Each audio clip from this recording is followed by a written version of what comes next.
Good morning. You're listening to WTIM, your information station, and our morning show brought to you by People's Bank and Trust, where they put people first, and Landmark of Taylorville.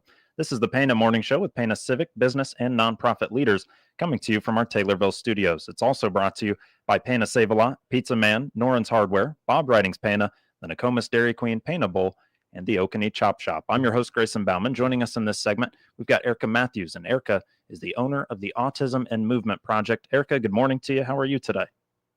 I'm great. How are you? Doing well on this, and I'm glad to hear that you're doing well. Great to have you back here on the show this morning to tell us all about AAMP and more. But we'd like to start a little bit here with your background, a little bit about you and why you really decided to do or take on this endeavor as you have. What can you tell us about how this came to be and what you put into place to make it happen? Absolutely. So it all started for Connor. Connor Taylor is the reason that I get to have my dream job. My mother was his aide at school, and I met Connor when he was 3. So he would be in preschool. He was technically nonverbal at this time, but he could put together 75-piece puzzles, point to sight words, do all these things. And I just was amazed by it, that he could do all these things, but he couldn't form his own words. So that was how I got interested in autism.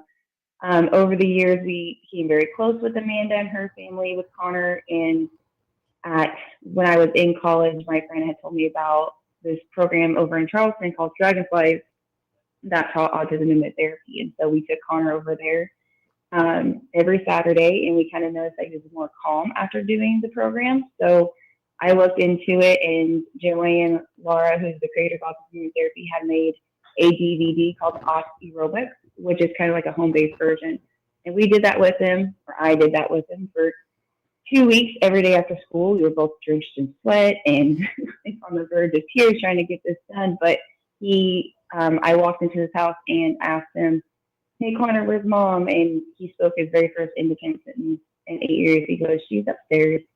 And that was when I knew that this worked, and I had to go get certified and licensed. So I flew out to LA and got certified and licensed by Joanne Laura, the creator. Came back. The first 6 kids that I had were families that kind of took a leap of faith on me. They had had my mom as their child's aide in the classroom. So thanks, Mom. I was going to say, she's the one that kind of helped get it all started. Yeah, I was going to say, if I remembered right, your mom did have a pretty big part in all of that. And what was her background a little bit? So my mom, she was a para, so she was an aide in the classrooms for many, many years. But she just loved the kids. She always made sure that she had that connection with them. So she would go to trainings with Amanda, and she would do all this research with Amanda and some other parents that she'd worked with the kids with. But she also had amazing teachers that really understood the importance of, the routines and sensory and stuff for the kids. So a big thanks to Mom. But for you, what all did you have to do to actually get yourself certified? You mentioned taking that class and really diving into it, but what else did it take to kind of put it all together? So I flew out to LA, and it was a 2-day program learning about autism and movement therapy, the science behind it, the strategies. When I came back, trying to implement that was great. At the beginning of it, and then I started having kiddos that needed one-on-ones and seeing these other behaviors. So I decided that I was going to kind of take a different approach to it, because I did work in the school system as an aide at this time as well. So I was working as an aide and doing camp at the same time, trying to get my business started. I've done trainings in cognitive behavioral therapy. I've done trainings and certifications in ABA, which is applied behavior analysis. I've done trainings and certifications in sensory integration. So I've taken all these different trainings and implemented it into my program so that I can service every child with every need, because every kid's not the same. A lot of my kids are square pegs in round holes, so certain things don't work for them. And kind of knowing that sensory is the foundation of making sure that they're regulated before trying to get them to with an expectation to finish something. We've noticed is such a big thing in our kiddos. So I have some of the most extreme behaviors. So I have kids that have been kicked out of every single school or therapy that flourish at AMP because of the trainings and certifications that myself and my staff have done to and make sure that they are successful. Well, and that's my favorite part of the whole deal is the personalized approach based on each individual. And so that Yes. to me makes all the difference there. So what exactly did you bring back to Pana with you? What is the AAMP? Oh, it is a beautiful mixture of a whole bunch of things. So AMP is a nonprofit organization. We serve the neurodivergent community, but we also serve anybody needing help in speech, behavioral, social, or motor skills. The client does not have to have autism to benefit from our class. We have a lot of kids with ADHD, dyslexia, delayed speech that really flourish in our class. So we use autism therapy, which strengthens the brain, the left and right hemispheres to improve speech, behavioral, social, and motor skills. So this sensory integration class, we use music and movement, all while incorporating positive behavior support.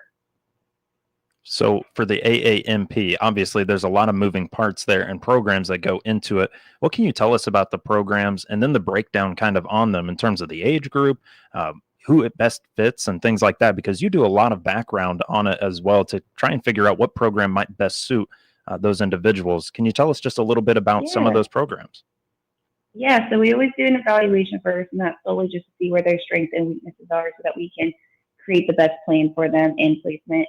So we have group, we have social, we have jumpstart, and one-on-one. So our group class is a class that consists between 10 to 13 students ranging in age from 2 to 10. That group is mixed to encourage social interaction, imitation speech, and self-confidence. The class is an hour long, and we do autism therapy, sensory play, social games, art, science experiments as well. So in that class, the kids have all different levels.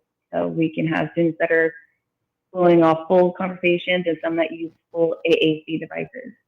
Our social class, that consists between 8 to 12 students, and this is for our older students ranging from age 10 to 13. This class requires a higher level of problem-solving skills, so we do a lot of faster, more complex dance routines. We also do a lot of team-building games, social games, acting, and volunteering. So that's where we've gone to different places in the community and picked up trash, or we've gone to we've tied knots and blankets for nursing home. Jumpstart is a program designed for our high school students and adults. This group helps prepare our students to live more independently by giving them experiences and hands-on learning about job applications, social skills, hygiene, cooking, chores, and a lot more. We have a golf cart. We practice driving. We do a lot of those fun things to kind of help prep for that. Our one-on-ones, that is where we can give that student more attention from the instructor and still benefit from peer interaction on a smaller level. This also allows our team to prepare the student for a group. Our goal is to eventually get the student into group for a more social experience. So we try to make sure that we meet all the needs to make sure that they become the best versions of themselves. I was going to say, obviously, these 4 programs that you have, anybody can find a way to make those useful. But for you, do you see the group setting, the group classes, maybe kind of spur a little additional interest in actually getting to know each other, maybe improve on their social skills? Do you find that, or do you find sometimes maybe it's the one-on-one classes or the social events like putting together blankets for nursing homes or things like that? What do you think, or is it all encompassing? Does it all help really? Yeah, actually, they kind of all have their most beautiful moments. Seeing it in group, I have we have kids that have sleepovers for the first time, play dates for the first time. I had a boy last year ask a girl to prom that was in class, and now they've been dating for over a year. I've had parents cry tears of joy seeing their child play next to another child nicely, and it just kind of sees that this is a safe place for them to learn and grow. So I feel like every group has its own purpose, and I feel like each group kind of offers that ability for them to be able to reach those goals. Sure. And you told obviously a touching story at the beginning there about Connor and his influence on your life and then your mom's too. But now that you've got yourself situated and settled and you've been doing this for some time now, what's that biggest takeaway that you have? What's the thing that makes you smile every morning when you step into those doors? I think just knowing that every day is going to be something new. I know that sounds kind of weird, but I do get to do my dream job. I don't like to miss work. After I had my kids, I was back to work after 2 weeks. I don't like missing the kids do something that I haven't got to see them do. It also brings me joy knowing that something that the parents thought might be something impossible or their child may never do, and then they get to see their kid do it. For instance, like with the coffee house, Brew and Hope Coffee House is the other nonprofit that we own, and we have a lot of kids working there from Jumpstart, and that's something the parents may not have thought that their child would be able to do, or they see their child drive the golf cart. Some of our kids will never be able to legally drive, but seeing their smile, being able to take off and have that independence is something that I'm pretty proud that I can give that. And you absolutely should be. For you, that obviously great points and great things to take away, but just the influence that you'll have on their life later, even after they might have left you or graduated out from the Yeah. AAMP, that impact later in life shouldn't be understated either. Well, Erica, let's take ourselves a break. We'll come back in just about 3 minutes with Erica Matthews, owner of the Autism and Movement Project, and we'll speak more with her about things that the AAMP has going on and more to find out in just one moment. You're listening to WTIM and our Pana Morning Show, brought to you by People's Bank and Trust, where they put people first. Your information station, WTIM.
Your information station, WTIM. And we're back with the WTIM Pana Morning Show here on your information station, brought to you by People's Bank and Trust, where they put people first, and Landmark of Taylorville, as well as Pizza Man, Noren's Hardware, Bob Riding's Pana, the Nokomis Dairy Queen, Pana Bowl, and the Okanee Chop Shop. I'm Grayson Bauman. Joining us in this segment, Erica Matthews, owner of the Autism and Movement Project. We talked all about her services, her programs, and the breakdown on that, and what exactly is the AAMP. For you, Erica, what else can you tell us about some of those other services that we might not have touched on, though? Well, we do a lot where we really focus on the kids' sensory needs. So there are times that I will kind of do that sensory profile and go with the parents for IEP meetings. I try to support the parents in all different areas. We also create some different plans for the parents to practice at home, implement at home. Luckily, Amanda is amazing, and we do a few amp kid haircuts. So we're kind of jack of all trades, I guess, but we really try to make sure that we really support the family. So we're also kind of looking more at doing some sensory training for families now that we're getting more and more. Okay. So that's another look at some additional services. We already touched on a whole lot of those programs and breaking those down, whether it's group, social, one-on-one, or their Jumpstart program. You touched on Brew and Hope Coffee House. I'd love to talk a little bit more about that. What exactly is Brew and Hope Coffee House? I mean, I assume it is what is in the name, but why is it so special, though? Yeah, so Brew and Hope Coffee House is what we created once we had tried multiple times at different businesses locally to let us volunteer and get some job work experience. We weren't having much luck. We were having businesses tell us that we were a liability.